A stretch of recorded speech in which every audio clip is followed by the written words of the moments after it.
everyone, this is Kimberly Swanner with KimandCaboodle.com and Viz Arts Center in Rockville, Maryland. And today we are going to talk about test tiles and why they are so important. So I recently filmed a video on dip glazing, and I'm preparing to make a video on hand brushing glazes.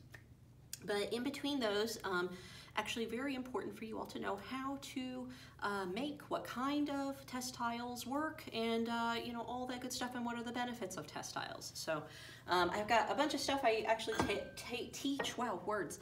I actually teach a how to do running glazes class at Viz Arts on occasion, and running glazes, you know, glazes like to run sometimes, and that's how you get some really great blenders and neat colors, but it's also a way to really royally mess up your kiln. So we're going to talk a little bit about that. We're going to talk about some glaze problems and how to prevent them. And in lieu of all of this, it involves test tiles. So test tiles are great things.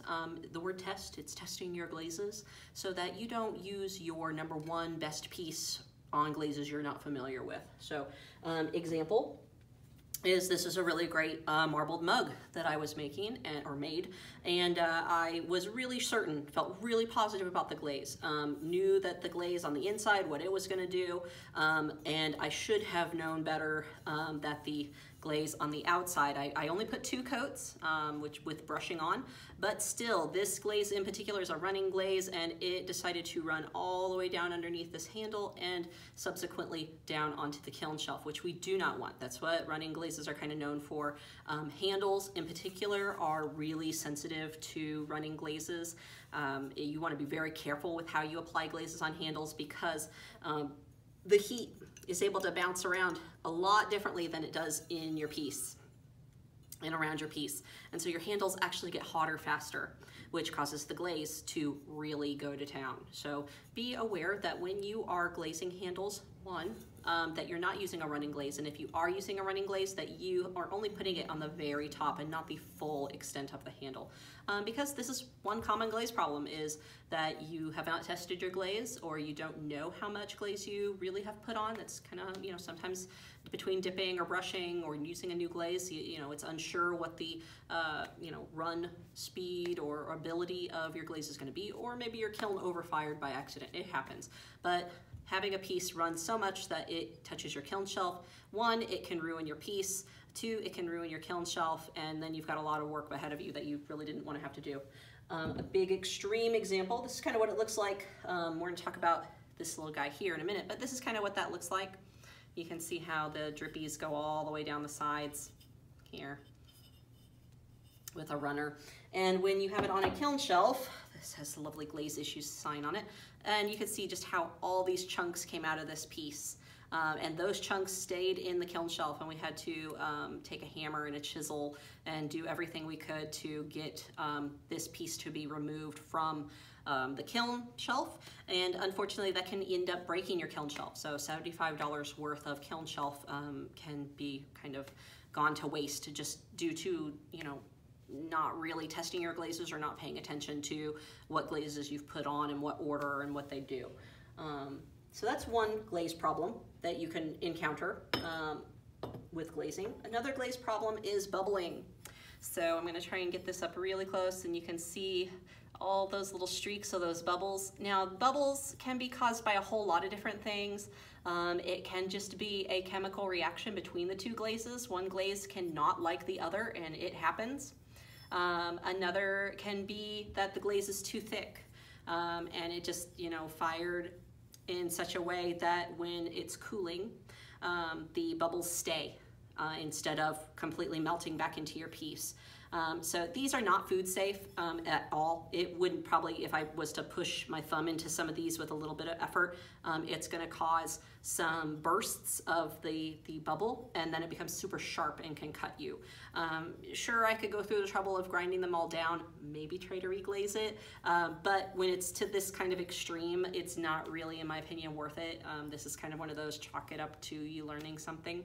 And then the inside of this bowl, you can see little flickers of color and little indentions. This is pinholing. And pinholes, same kind of thing, is that, you know, as the glaze is cooling in the kiln from being molten, it doesn't quite cool correctly, and it creates little divots in your piece. And they, you know, sometimes not all pinholing is bad in terms of like your piece can still be food safe, but some of them are deep enough that they are not, so you can't clean out of them properly. Really also, sometimes pinholing can show that your piece, the glazes you chose, are not food safe chemically. So even though you might have a chemical safe glaze that says it's food safe, if it has a bad reaction in the kiln, you want to go ahead and do a test on it. So either using some vinegar or a lemon slice, setting that in there overnight, and then picking it up the next day and checking to see if there's residue left behind that cannot be washed off. That is one way of showing that your piece is not food safe. There's plenty others. Search the internet, Google. I have yet to have an instance of like, hey, oh crud, this is not food safe.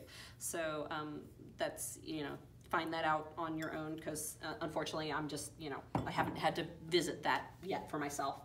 But there's also one more, and you can kind of see it. Actually, I'll bring this piece back. You can kind of see these little white speckles here, where that's actually the raw clay body there.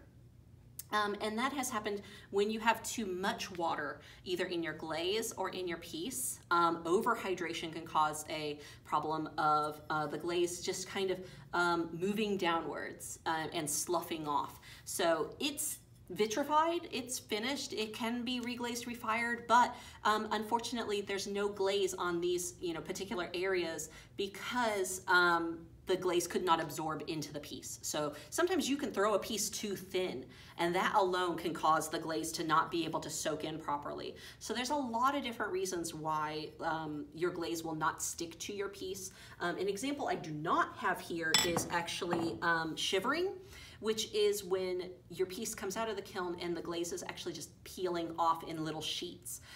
All of the problems I've talked about so far, they can be technically refired or, you know, sanded and taken care of.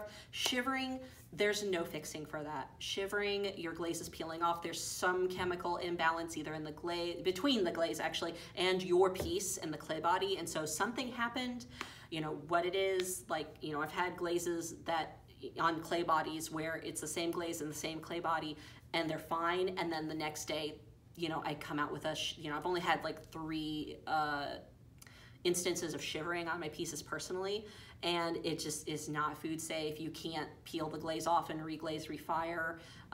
It's just a really not fun chemical imbalance between your glaze and the piece, and there's just no fixing it.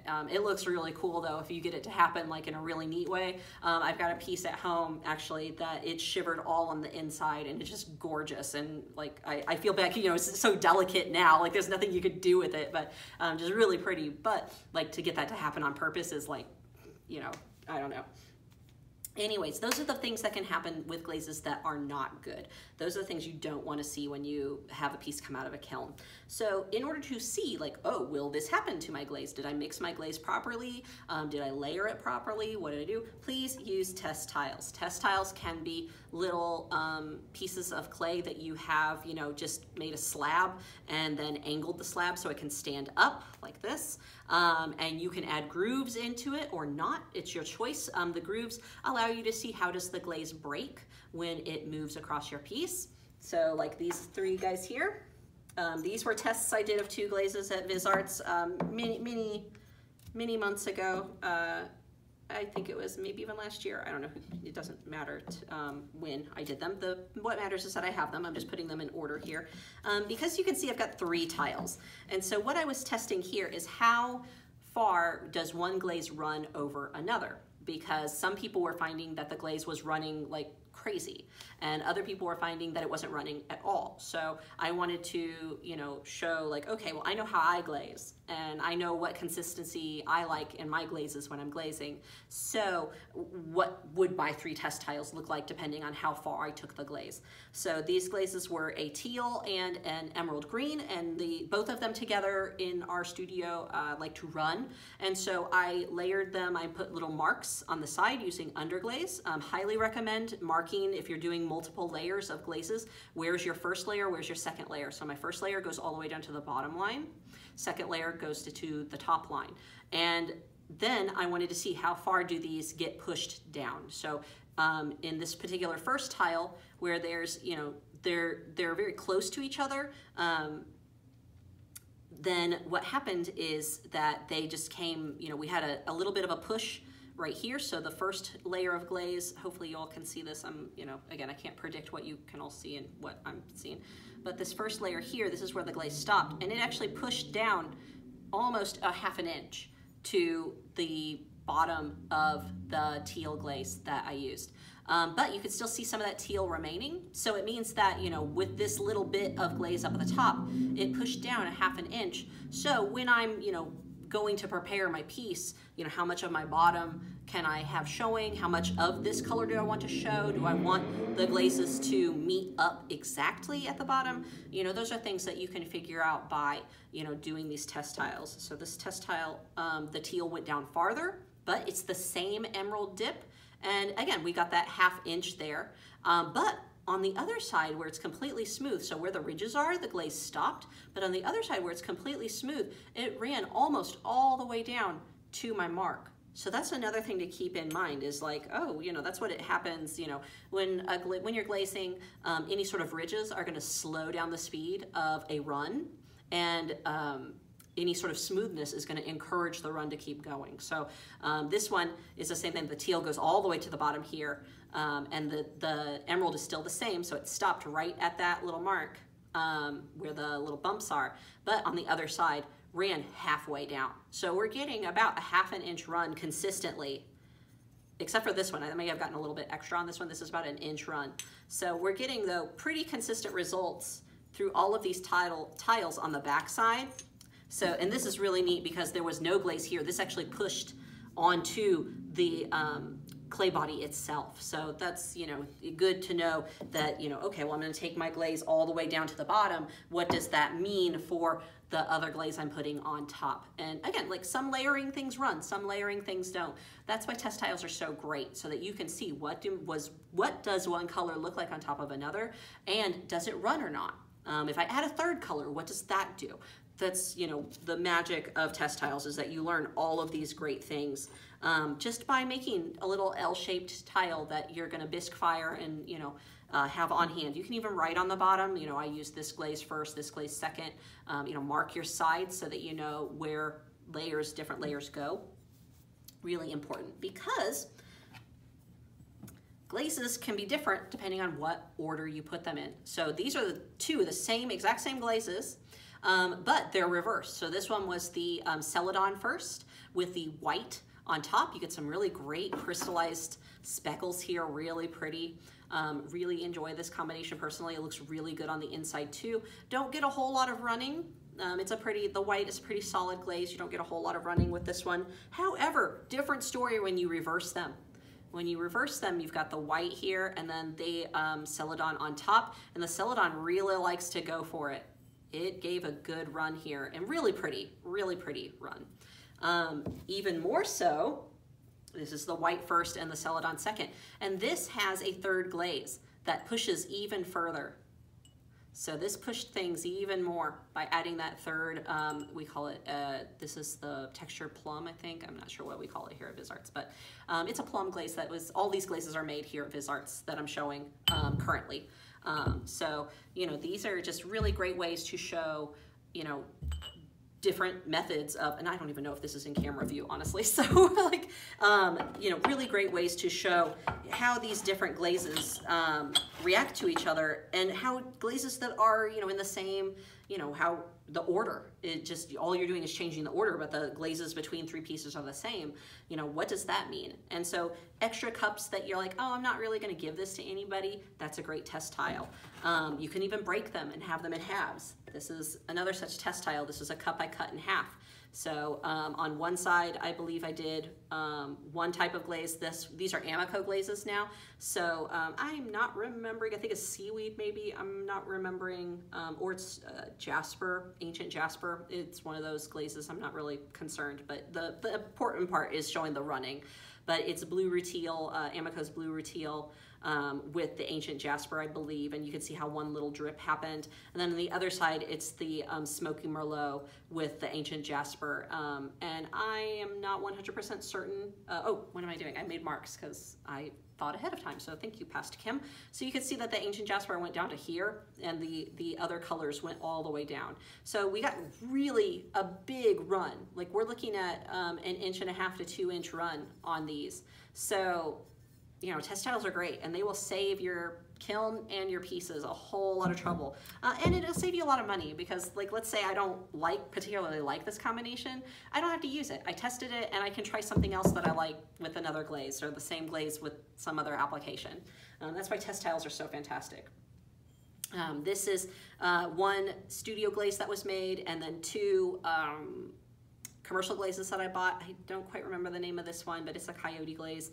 And I think this is in the middle, the coyote red gold. I love red gold. It's a great running glaze. And so the red gold actually kind of drizzled across in a straight line here where the 2 meet, and it pushed down, like in some spots, over 2 inches, other parts 1 inch, other parts 1/2 inch. So like really unpredictable in terms of how this went, which is why I gave a lot of clearance here at the bottom, especially because this is a smooth pot. So again, like, test tiles are great so that you're not, you know, messing up your stuff that you really like.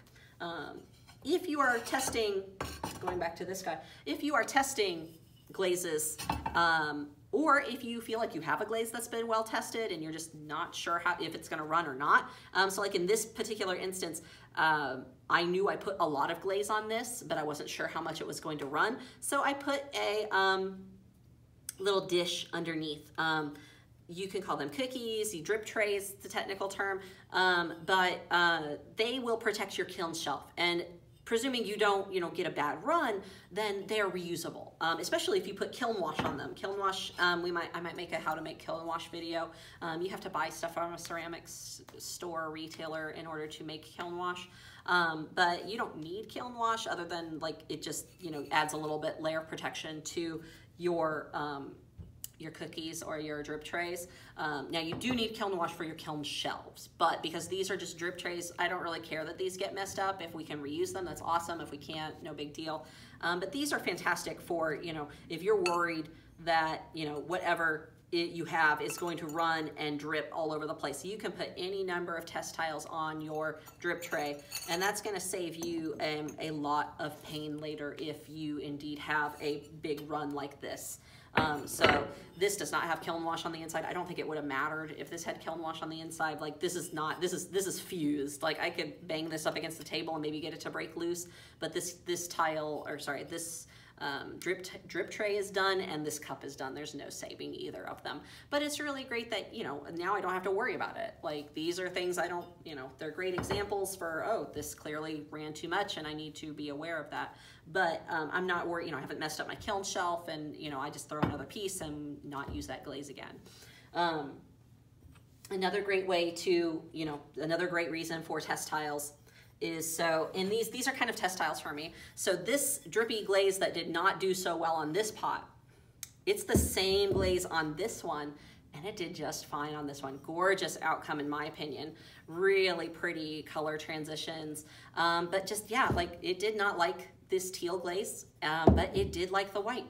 It also, you know, did something completely different on the clear. So test tiles, fantastic things. You know, allows you to see, you know, what's going to happen on the inside versus the outside of something. You know, am I going to end up with, you know, glaze problems between a certain combination or not? Am I going to like it? And keep in mind that your tiles are just small indicators that, you know, this small tile is great to show me what does this glaze do in this small setting, but I don't know really what's going to happen if I throw this on a big bowl. So the bigger your project is going to be with your glazes, the bigger you want your test tiles to be. And keep in mind that if you are dipping your tiles, then you need to dip your final piece to get a similar result. So if you're not dipping your tiles, or let's say your piece is too big to dip in a bucket, you have to brush it by hand, then please brush your test tiles by hand to get the same result. Because I've had a mistake where I made a test tile and it was gorgeous, and then I had a big, like, 14-pound clay bowl that I had made. And of course I can't dip that. We don't have any containers here big enough to dip glaze, that kind of thing. So I'm brushing the glaze on. Completely different results because my tile was dipped and my bowl was brushed. And the bowl just came out a disaster. It was terrible. And then upon refiring it, you know, the heat, cold shock transition of the refire and the amount of glaze that, you know, was now on the piece ended up breaking the bowl, which is frequent for large pieces, like large plates, large bowls. They really only like to be in one fire, two if you're lucky, but really like one fire is enough for a big piece like that. And so like that sucked, but it happens.